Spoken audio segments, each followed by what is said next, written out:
Hey y'all, my name is Savannah Austin, and today I will be talking about how antibiotics are used in cattle production to improve cattle growth. I'm sure that everyone is aware of what antibiotics are, but here it is just as a reminder. Antibiotics are medicines given to animals in order to treat or prevent certain illnesses or infections that are caused by bacteria. These antibiotics will kill the existing bacteria within the host, and it hinders the growth of harmful bacteria that is also within the body.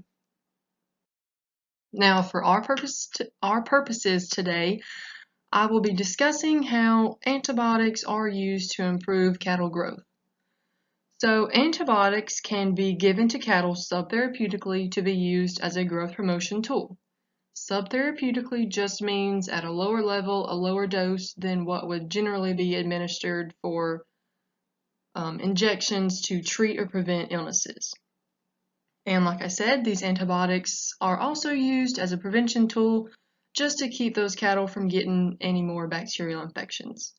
Subtherapeutic antibiotics are administered as feed and water additives in order to improve that animal's growth, nutrient utilization, and feed conversion ratios. Feed additive antibiotics are sometimes fed to cattle in a feedlot setting when they are getting close to reaching their finishing weights. And all this does, it just makes for a cleaner kill once they get to that finishing weight and they head to slaughter.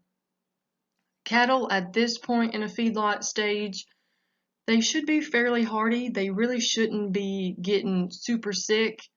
So feeding them antibiotics at that point, it really just gets in there. It cleans out any harmful or bad bacteria that may be living in there right now that might be hindering them from reaching that finishing weight in the near future.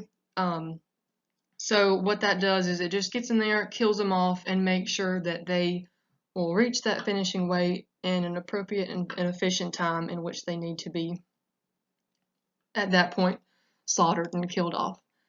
But however, most commonly, these feed additives are fed to calves in the preconditioning and backgrounding stage to help build their immune response.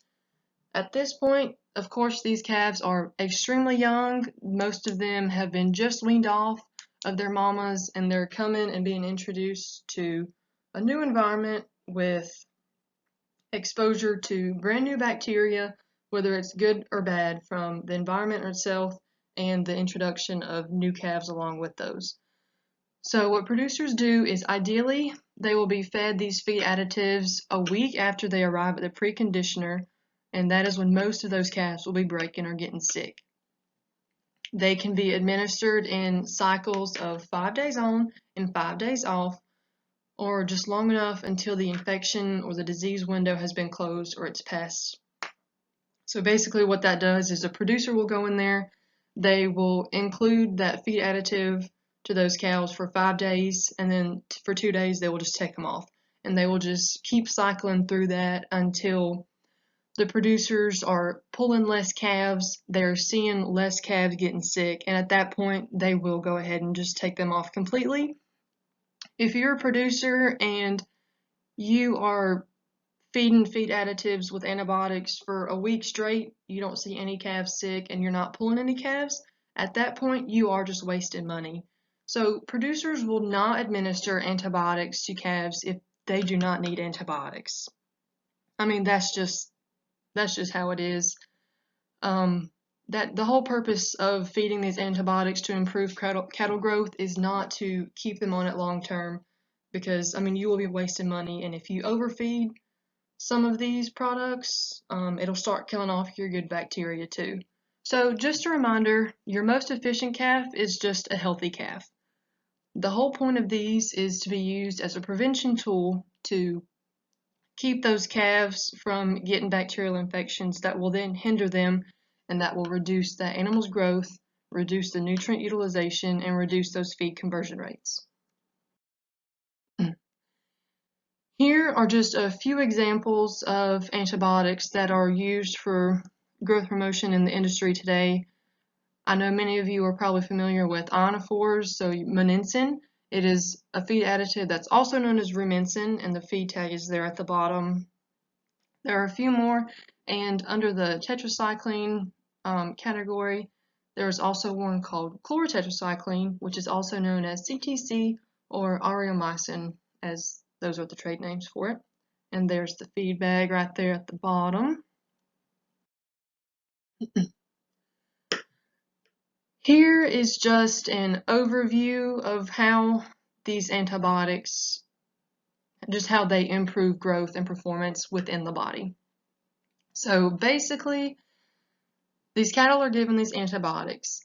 These antibiotics improve the growth by suppressing the growth of harmful microbes that are either toxic to the animal or they're stealing those nutrients away, thus causing an increased nutrient utilization of the good population of microbes in the rumen, which also causes reduced energy investment by maintaining the immune responses throughout the GI tract.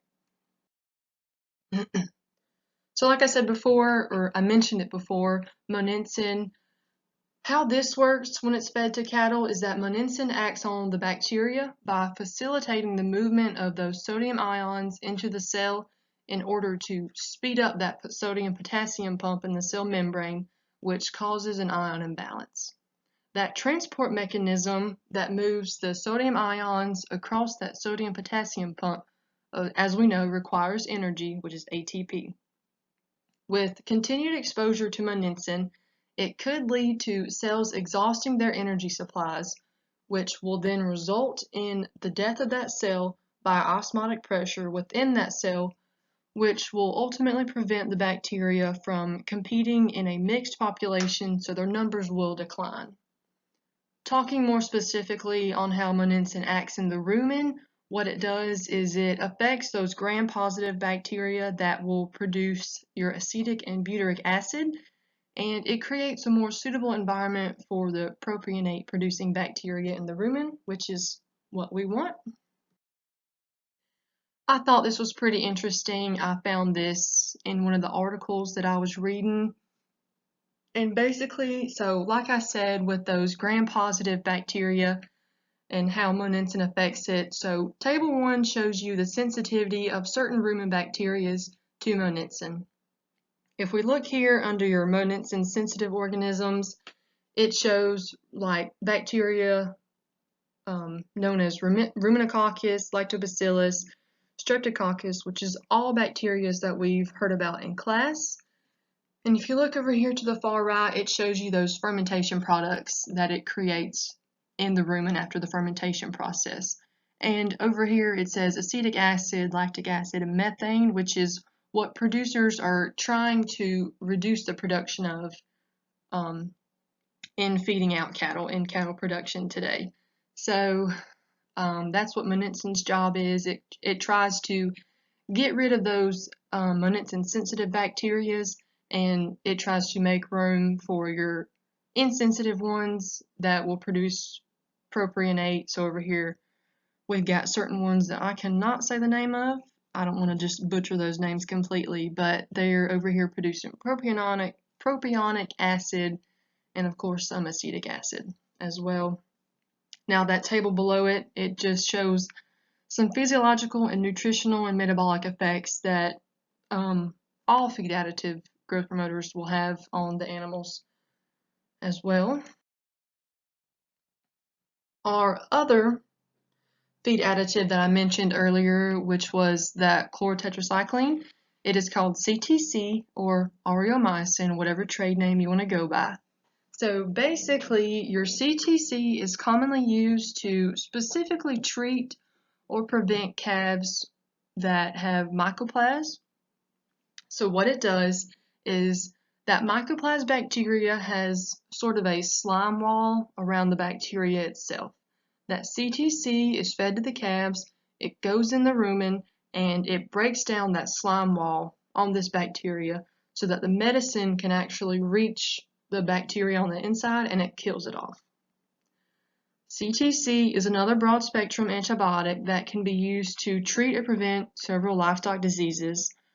It can be fed at a variety of feeding levels to ruminant animals. So if you look at the feed tags on CTC bags, it'll give you methods of feeding it to prevent certain diseases or to prevent it.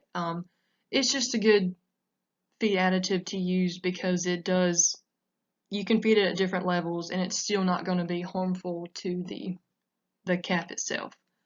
CTC improves the daily gain and feed efficiency of cattle while reducing or preventing the onset of bacterial infections.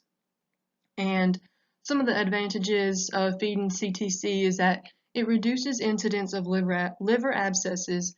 The treatment treats and controls bacterial pneumonia, bacterial enteritis, and anaplasmosis infections.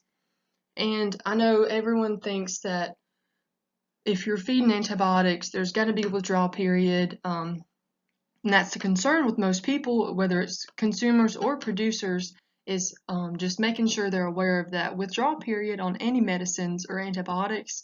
But with CTC, it has a 0-day withdrawal period. And I think with Moninsen, I'm not really sure, it might have a 0-day withdrawal period as well. But for those consumers or producers that may be concerned with antibacterial resistance, this is something good that is still being utilized in the cattle industry, that it helps prevent our calves from getting sick, getting any future illnesses, because cattle producers, we do not want to have to administer injections like every day. We're trying to reduce the incidence of that happening, so this is a good way that producers can utilize the use of feed additive antibiotics just to kind of use it as a prevention tool to keep them from getting sick so that we have to use less and less injections on these calves. So here are my references. Thank you guys so much for listening. I hope y'all learned a little something today.